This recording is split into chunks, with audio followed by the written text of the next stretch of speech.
Dia PNS yang ngewa karu.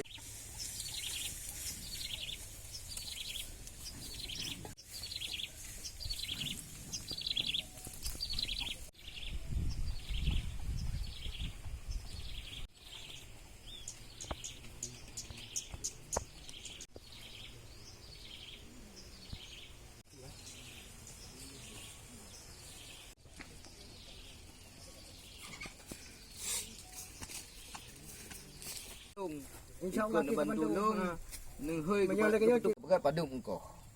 Nyo respon cepat si dari Pak Bupati. Bek urung sampai bersalah Pak Bupati. Betro kena urusan. Betro kena urusan Pak Bupati. Jadi nyo kecewa Pak Bupati dengan kejadian lagi nyo. Karena ikutnya karena masyarakat yang lagi nyo nawuh negala. Itu lah mengangan. Ikutnya itu lang yang lagi nyo rupa.